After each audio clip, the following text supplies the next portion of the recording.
What's going on, guys? Welcome back to RC Everyday. So, when life gives you lemons, paint that gold. Mass producing these cabs, the quantities, 50, 100 prints, whatever it is, you're always going to get defects. And I caught a few of these early. I was able to get them remade. No issue with the manufacturer. They replaced the damaged ones. I sent them back. Well, going through, I think the last order I got 100 cabs, and missed a couple, obviously, and I've missed the window now for sending them back. So I'm stuck with this one, and I think I got an idea with it. I was hoping I was going to get to keep the first ones I found so I could do this, and they wanted them sent back. I guess, they wanted proof that they had messed up. So it is what it is. See those two lines on the top? It's dented. It's got little ridges in it. I don't know what the process is. It looks like rollers or something went across it. But it was obviously, the print was still malleable and hot at the time, and it made those little dents in it. You can actually see them all the way on the inside. So we're gonna take a crack at making a convertible. One of the kits I sold went to Hawaii, and he cut his and made a convertible already, and it actually looks pretty good. Something I've been wanting to do for a while, but prints are so expensive and it's hard to just hack one up. And I'm gonna try to, I've got an idea like the Phaeton. You've seen the Phaetons, they were like sedans, so they would be the full size, and it kind of came up and around the back. Typically you see those and they do like a Carson top, where they make a fake convertible top, which is the hard top that removes. I'm not gonna do that, but I wanna do that style of trim. Kind of like the back trim on the cab here arches up. I'm gonna kind of come up and have a lip along the edge. Will probably come up to the back window, to the bottom line in it. I'm not sure how much of this I want to leave. I think I'm gonna bring it around this line and come up and thin that out a little bit, make it a little leaner. So yeah, I'm gonna look up some pictures online, get some ideas, put on some music, and start hacking this thing up.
All right, guys, brief intermission.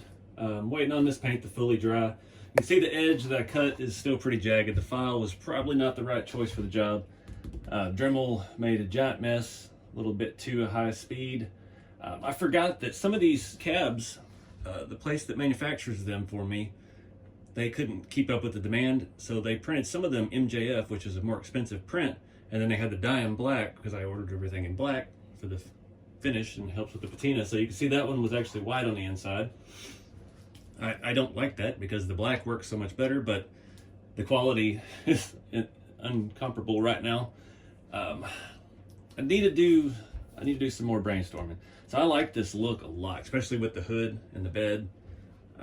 It's gonna look better when it's all one color. I'm not sure if I'm gonna use that on this one, or I'm gonna make another one once I get some of the hoods in. I don't need 10 of these things. I promised myself I wouldn't do that. But I would like the windshield to be different. It's a look, I know, and this is what you would do first. It was mentioned in the comments about a Duval windshield. Don't know where my Roadster body is. Let me find that real quick. So this is what's called a Duval windshield, typically on this type of body. This one is actually cast aluminum. Found it on eBay for the model cars. It came all bent to snot. It is very poorly cast. I mean, it is super flexible. So that's one of the reasons why this thing doesn't travel anymore put together. That and this is a 50-year-old model body, and it's just not very strong anymore. But something with a little more rake to it. If you are interested in a convertible version, comment below and we'll see if we can get there. If there's enough demand, then it's worth Jason's time to redo the file and make some changes. And so I've got the windshield. That's just some scrap Lexan off of my body that I put on my Vanquish. It's kind of got some waves in it, but that was like the border edge around the body, so it's a thicker piece. And we've been using this stuff. I bought this for the 5 window and I didn't get it in time before USTE. It's basically like sticky tack, like your teacher used to hang stuff on the wall with in school, but it's extra strength and it's black. So I thought window gaskets kind of deal with that. So I put that in there and it stuck right in. I don't know, it doesn't want to come out. I only have it on the ends, but I was able to just put a little strip in both sides, and that way it doesn't look as bad from the inside. It looks like it's actual window glue. So I don't know, something to think about too. Lots of ideas. So my plan is, this is going to get a lot of coats of primer because I'm going to be sanding this edge. Probably start out with a pretty aggressive grit, trying to get some of this fuzz off of it from the Dremel leaving its mess. I tried to round the edge, and I probably shouldn't have done that with the file. But live and learn. So I'm going to try to sand it. It's going to get a lot of coats of primer. This one is almost dry enough to start going after. I can pull that window back out and go from there. I don't know yet. I was talking also about doing a Carson top. Carson tops generally have a very custom look to them. So they would come up here and you could just radius the window down, have an oval back window or something, and have a hard edge here and have it overhang over the front. We could wrap it in like black vinyl or something. Might be cool. Let me know in the comments what you want to see. I got a lot of sanding to do. Also wanted to mention, I know probably got comments on it. I did get a new tattoo on my hand. It is in remembrance of a loss I had a few years ago. So yeah, that's why it's there. Before everybody asks in the comments. I've only had a couple people notice it on reels and stuff so far. So anywho, gotta get back to work. So let's go.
Alright guys, another intermission in the video here. We'll call this the rough draft. I'm not happy with how this came out. One, it's a little too flimsy. Two, the fabric, I didn't have anything thin enough to really wrap that the way it needed to be wrapped. Carson tops typically they look puffy, and it needed some kind of foam underneath it, and all I had was that really thick leather. I really need to go to Walmart and look at the seat covers. The seat covers have a real thin foam on them already, and it helps hide some of the edges and the bad stuff with the styrene. I haven't worked with styrene in quite a while, so that was the fun part. The leather was not fun. I've got glue all over my fingers I can't get off. I think the front overhang, I don't know, I'm just not digging it. It's a little too big. You saw I cut quite a bit of it off, so I'm not real thrilled with the look. This cab is still wet, and I've got fuzz in it now. I didn't like the back window shape either. It's a little too large. I made the styrene part a little bit smaller than the opening because I'm thinking Carson top's going to be poofy. Then I went through my materials and I just didn't have the right stuff. I put the ribs in the roof just to add something to it so it's not just flat, give it a little bit of depth. That part came out all right. That leather also has a line in it. Those are like scraps you get at Hobby Lobby. Not the best stuff in the world. Also, you saw I spent a little time trying to radius the curves on the back corner so it matched the cab. A little too much heat on one side, not quite enough on the other. It just came out lumpy. Wasn't the best way to do it. I had some styrene tube that I could have glued in and then heated it and wrapped it around where it would have held the shape better, but I was getting impatient and rushing things a little bit. So, yeah, and this also has a nick in this leather in the top, so it's got a cut in it. So, I don't know. We'll see how this all looks in the end. We still got to weather this cab. It's on its last coat. I did an extra layer of primer on it. This is still super sticky. I'm hoping it comes out pretty good because this is kind of a test bed. This, like I said, this cab was scrapped to start with because it had dents in the roof. So, if not, if that doesn't work, we can still do the open cockpit and maybe play around with some interior. But yeah, I got this actually really smooth sanding. It's still a little lumpy. You can see some of the inner structure from out here, so it makes it look like there's a bump. It's not really there, but I don't know. It's an optical illusion. But so typically on these, I just do a bench seat and bolt it to the back. So I don't know what we're going to do with that. I need if we're going to keep taking this chassis, particularly this one forward, because it's just kind of like a tester prototype I just threw together and mocked up the new hood and the bed sides and things like that. I need to get a transmission again. I'm going to end up with 10 of these things, even though I said I wouldn't. But I don't know. Just trying to have fun with it. I'm a little disappointed with how that top came out, but it may be something we revisit later. I did even go as far as making a headliner for it, and then I realized it was raising it up too much in the front, so I started cutting pieces out for the pillars, and I can't shorten the pillars anymore because our windshield is almost non-existent in the middle anyway because of the arch of the cowl. So a lot of lessons learned through this, but yeah, it was a valiant effort. So definitely need to go to Hobby Lobby, look for some thinner material, maybe something foam backed already. It would really be nice to go to an actual upholstery shop. I used to do headliners in custom trucks back in high school, back in the mini truck days. Back when we used tweed for everything. Lord help us, that was such a hot fabric. But yeah, I used to do like flames and stuff with headliners and things like that. So I've got a little bit of experience with that. It was just difficult at this size with this thickness, trying to wrap it all around. And I got pretty sloppy up here. You can see folding the edges in. A little bit of overlap. This side was a little bit better, but yeah, it is what it is. We will carry on. I'm gonna have to let this dry overnight, so we'll pick back up tomorrow. Hopefully this will be ready to wet sand, and then we can bring out the red, rust streak it, wait another day for it to dry, and then we'll be done.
All right, guys, it's been a few days of tinkering with this. Definitely not in love with the top I made. This is just not, didn't work out quite like I'd hoped. It needs to be more rounded, needs to be more plush. I didn't have the right stuff to start with, so we're definitely going to revisit this. Probably make a whole new one. I don't think this one, the shape, the way I radius the curves and stuff, the way I did those corners, I hate that. I hate square corners on that round cab. But that was the only piece I had that was big enough to fit on that piece of leather. And yeah, it just didn't jive right. Didn't get the proportions quite like I'd hoped. Needs to have a little bit more rake to it. Needs to be higher in the back. And obviously we can't chop the front window down any further because there's barely anything left in the middle. A little too much overhang still, even after I cut quite a bit of it off. So live and learn. But the patina on this came out fantastic. Doing the extra layer primer, taking my time with it. We've got some really nice looking stuff up here on the cowl. It's still a little bit tacky, so I'm not going to touch it. But I like this look a lot. So like I said, I'm going to talk to Jason at Ossum Designs, see if we can maybe make a convertible version of this so it's not so much work. And it'll also be a cheaper print if that's something that people are interested in. I like the proportions of it with this hood though. It just looks a little classier, you know? But yeah, that's it guys. I'm gonna wrap it up here. Appreciate y'all watching, and be sure to check out rceveryday.com. Looking for the rat rod kits. I don't know when this video's out, if the bedsides and the hood are in stock yet. But get out there and do something fun with the hobby. Do something different. Do something creative. Doesn't matter if you fail. You tried. You can try again. So, appreciate it. Keep it scale, and I'll see y'all in the next video.